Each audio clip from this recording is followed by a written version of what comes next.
C'est le titre d'une chanson pour enfants. Et les cinéastes répondent, le bonheur n'est pas dans le pré. Alors il est où le bonheur? Peut-être nous faut-il prendre le chemin du cœur pour trouver le bonheur en Dieu. La parole de Dieu de ce dimanche nous invite à reconnaître trois chemins. La foi nous met en marche. La foi s'exprime en service. La foi ouvre un avenir. La foi nous met en marche. Et c'était le récit de la rencontre avec Abraham, que Dieu appelle à quitter son pays sans savoir où il s'en irait. Il quitte, il s'en va. Sur sa route de nomade, de chercheur de Dieu, il rencontre bien des difficultés, des épreuves qui nous ont été décrites dans la parole de Dieu que nous venons d'entendre il y a un instant. C'était hier, c'est aujourd'hui. Nous entendons, pour ceux et celles qui accompagnent des malades, des familles en deuil, et il y en a parmi vous, il y en a parmi nous entendons des personnes nous dire, au moment de grandes épreuves, d'angoisse, de découragement, on ne voit pas l'horizon, il est bouché. Nous entendons des personnes nous dire « Ah, si je n'avais pas la foi, point de suspension. » Et l'on sait où cela peut conduire. Nous en avons été les témoins dans ces dernières semaines et mois dans notre communauté chrétienne et humaine.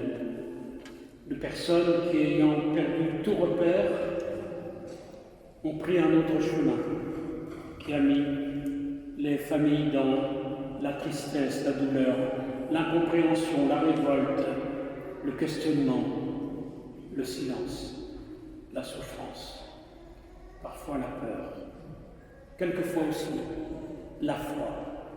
Ah, si j'avais pas la foi, je serais donné la mort. L'euthanasie est parfois à la porte de la réaction de certains d'entre nous, de certains malades aussi, si je n'avais pas la foi. Mais la foi, ce n'est pas une assurance vie. La foi, c'est une rencontre.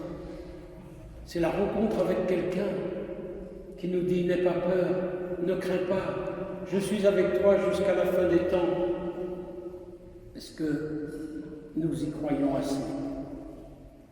Moi-même, parfois, je peux en douter.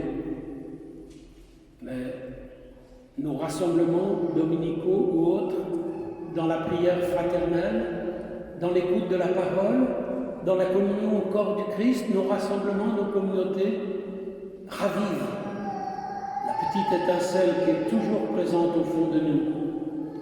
La foi. Je crois en toi, Seigneur, mais augmente ma foi. En relisant le cheminement d'Abraham, nous pouvons reconnaître ce que la foi nous a permis à chacun de nous jusqu'à aujourd'hui. Nous rendons grâce pour ceux qui nous ont donné, nous ont ouvert le chemin de la foi. Nous rendons grâce pour ceux qui soutiennent notre foi si souvent chancelante, parfois trébuchante, questionnante aussi. Nous rendons grâce aussi pour nous-mêmes qui pouvons peut-être aider des personnes à continuer le chemin, coûte que coûte, le chemin de la foi. Je crois en toi, Seigneur, mais augmente ma foi. Et le Seigneur augmente notre foi en nous invitant à l'ouvrir aux autres, à l'ouvrir aux autres par le chemin du service. C'était la deuxième piste que je méditais avec vous. La foi s'exprime en service. La foi, le chemin qui nous rend prêts à nous établir en serviteurs dans l'attente du retour du Maître. Rappelons-nous la parole de l'Évangile proclamée il y a un instant, cette très belle béatitude. Heureux les serviteurs que le Maître, à son arrivée, trouvera en train de veiller. Oui, je vous le dis, il prendra la tenue de service, les fera passer à table et il les servira.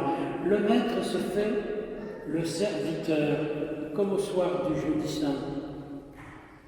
N'est-ce pas un appel qui nous est lancé en ce jour et à la veille ou l'avant-veille de la fête de la Vierge Marie du 15 août, que la foi en son Fils Jésus, mort et ressuscité, nous mette en route vers les autres, comme Marie s'était mise en route vers sa cousine Élisabeth.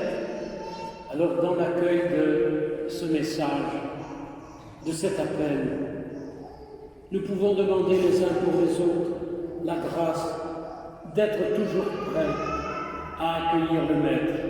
Viens Seigneur Jésus, viens, d'être toujours prêts à le servir. Tant grande est la tentation aujourd'hui de vouloir se faire nous-mêmes les maîtres, les possesseurs du pouvoir, du savoir, les possesseurs de l'univers. Nous voudrions tellement tout maîtriser. Et voilà que le Maître nous demande de nous laisser prendre dans les filets, dans les mains, dans les bras de sa tendresse, de sa miséricorde, de sa paix. Alors, nous découvrons que la foi n'est pas une idéologie, mais elle nous introduit dans la charité fraternelle, attentive, disponible, gratuite et généreuse. Seigneur, fais de nous des serviteurs heureux, d'être des artisans et des témoins de ton inlassable présence, de ton inépuisable miséricorde. Et puis, dernier chemin, la foi nous ouvre un avenir. Parfois, tout est bouché. Et lorsque je méditais ces textes pour vous partager ma méditation ce matin, je regardais par la fenêtre de mon bureau et j'avais de la peine à découvrir le clocher de notre village.